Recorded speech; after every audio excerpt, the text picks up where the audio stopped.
By the end of 2013, Barone had hundreds of followers watching and leaving friendly comments on each of his blog posts. Yet his morale had tanked. For 2 years, Barone had been in front of a computer every day by himself, developing and playtesting the same game over and over again. Seeds of anxiety had been germinating inside him, and they would sprout at the worst possible times. There were points when I was depressed and just thinking, "What am I doing?" Barone said. "I have a degree in computer science and I'm working a minimum wage job as an usher at the theater.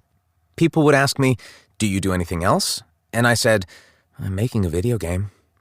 I just felt embarrassed about it. They must have thought, 'Oh, this guy's a loser.'" Some days Barone didn't work at all. He'd get up, put on some coffee, kiss his girlfriend goodbye, and then binge on 8-hour sessions of Civilization or old Final Fantasy games. When Hagman got home, Barone would click back to Stardew Valley so she wouldn't know he was goofing off. "I went through periods of extreme unproductivity," Barone said. "I would just be alt-tabbing and browsing Reddit and just not working." Maybe it was Barone's body trying to get him to take it easy. He hadn't taken off a weekend in 2 years. "There were certainly points where he was super frustrated and hated the game," said Hagman. "But he never got to the point where he actually stopped working on it. He would hate the game for a day and work on it to try to make it better, and then the next week he'd be ecstatic about the game. That was just kind of his style." Really, Barone needed a proper break. At the beginning of 2014, he saw Hagman playing with her brand new tablet and got an idea. He'd put Stardew Valley on pause for a while and make a mobile game, something small and easy that he could finish within a few weeks. For the next month, Barone ignored Stardew Valley and started hacking together an Android game about a surfboarding purple pear. Players would have to use the touchscreen to guide the pair through obstacles and compete for the highest score. On March 6, 2014, Barone released Air Pair to little fanfare. "It made me realize that I don't want to be a mobile developer," Barone said. "I actually hate it." Even if making the next Candy Crush wasn't Barone's ultimate destiny, the hiatus helped him zoom out a little bit. All those 7-day work weeks had been smothering him. He started taking more breaks from Stardew Valley, writing on his website, where fans had speculated that because he hadn't updated in 2 months he might be dead, that he was spending fewer marathon sessions on the project, not only to enjoy life, but also to make my time developing Stardew more productive, so that when I do sit down to work, I am more focused. Being a solo developer came with 2 major challenges. The first was that everything took a very long time. Because he didn't have a strict schedule, Barone had a tendency to build 90% of a feature, get bored, and move on to something else. Although he'd been working on Stardew Valley for nearly 4 years, he still hadn't finished many of the game's core mechanics, like childbirth and marriage. And it sure was hard to get excited about coding an options menu. "I think that gave me a false impression that it was close, because when you just boot up the game and play it from the first day, it seems like you can do everything," Barone said. "But then if you actually look into it, everything needs a little more work. It would take months to revisit these incomplete features and finish them all." The second major challenge was loneliness. For 4 years now, Barone had sat by himself at a computer, rarely talking to anyone but Amber Hagman.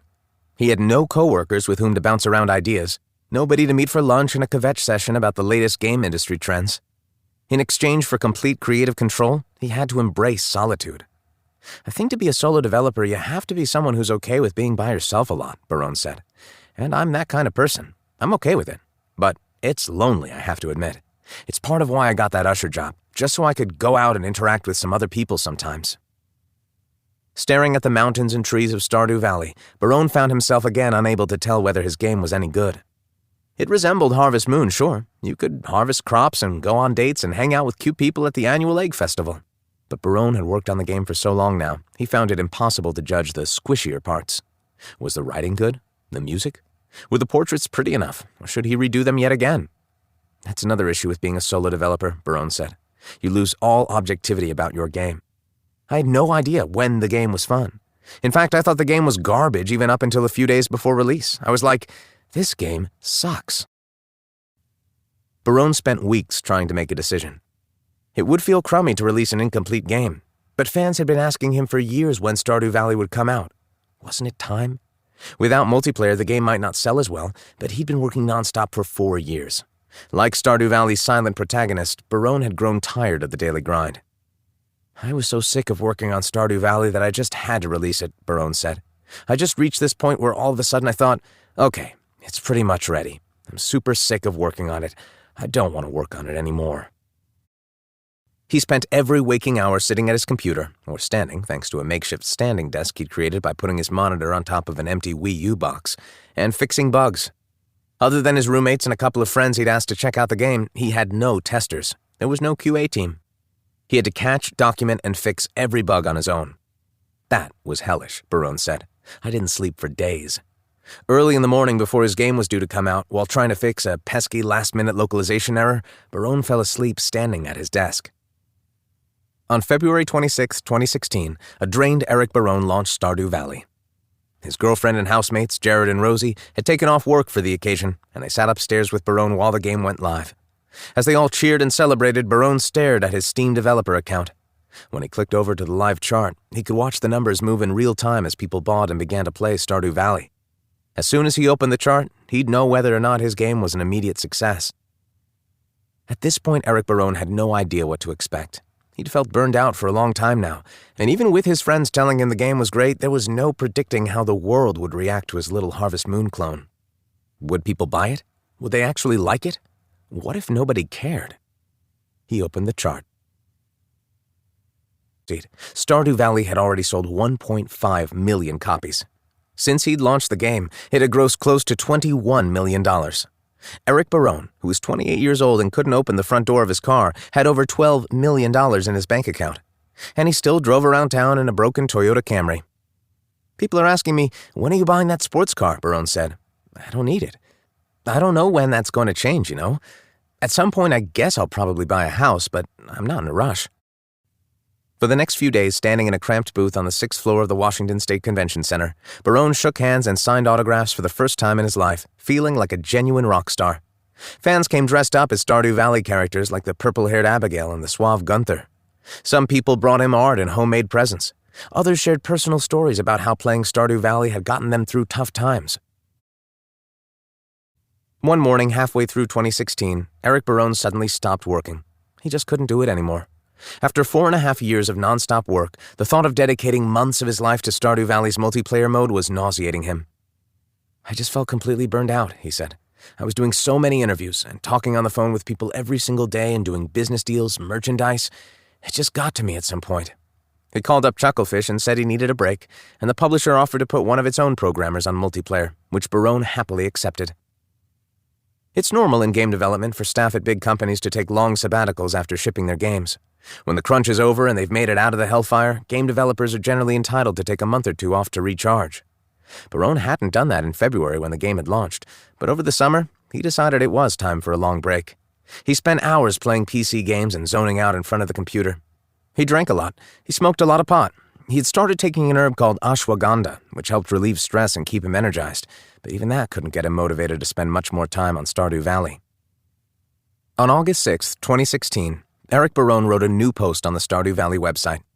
He wanted to update fans on the progress of his newest patch, 1.1, which was supposed to add new features and content to the game. To be entirely honest, he wrote, the main reason the update is taking so long is that I was feeling very burnt out for a while recently and my productivity went way down. Stardew Valley has consumed nearly every waking moment of my life for almost 5 years now, and I think my brain demanded some time away from it.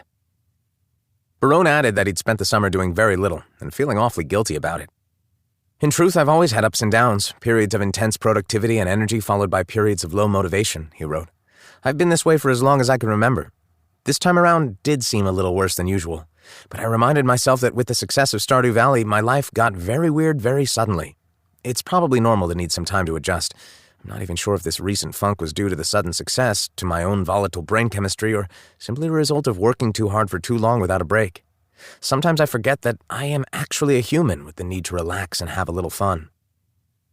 There wasn't much more time for relaxation, though. After PAX, Chucklefish told Barone that to hit the deadlines for the PS4 and Xbox One versions of Stardew Valley, he'd have to finish the 1.1 patch by the end of September. Barone again went into manic work mode, crunching for weeks to hit that deadline. Once he got there, burnout snuck up on him yet again, and the cycle continued. In November 2016, as he kept working intermittently on Stardew Valley, Barone got an email from a representative of the publisher NIS America asking if he'd like to meet a man named Yasuhiro Wada. Of course, Barone said. It'd be crazy to pass up that kind of opportunity. Wada, a Japanese designer who'd been making games since the 1980s, was in Seattle promoting his new simulation game, Birthday's the Beginning. Before that, however, Wada had been best known for designing and directing a game about running your very own farm. He'd called it Harvest Moon. Anxious and intimidated, Barone drove to the office space that NIS America had rented in downtown Seattle, knowing he was about to meet the man whose work had inspired him the most. "I was quite nervous about meeting him," Barone said, "but I figured I have to do this, because it makes for a great story if nothing else." Barone and Wada shook hands and exchanged pleasantries, speaking to one another through Wada's Japanese-English translator. Barone said he'd brought his Super Nintendo cartridge of the original Harvest Moon, which Wada signed with a smile. They had dinner, drank beers, and played each other's games. "It was so surreal," Barone said, "just to talk to this guy who made Harvest Moon. He was 30 when the original Harvest Moon came out, and I was just a little kid playing it. And now I'm meeting the guy and talking to him about his development on that game, and he knows Stardew Valley." Wada told Barone that he enjoyed playing Stardew Valley, and that he was thrilled to see how Barone had iterated on the genre he'd pioneered all those years ago. "He kind of got addicted to cleaning up his farm," said Barone. "He spent most of the time just chopping the grass with a scythe and chopping down trees." 5 years earlier, Barone had been living with his parents, flunking job interviews and trying to figure out what to do with his life. Now the creator of Harvest Moon was chopping trees in his best-selling video game. Surreal may have been an understatement.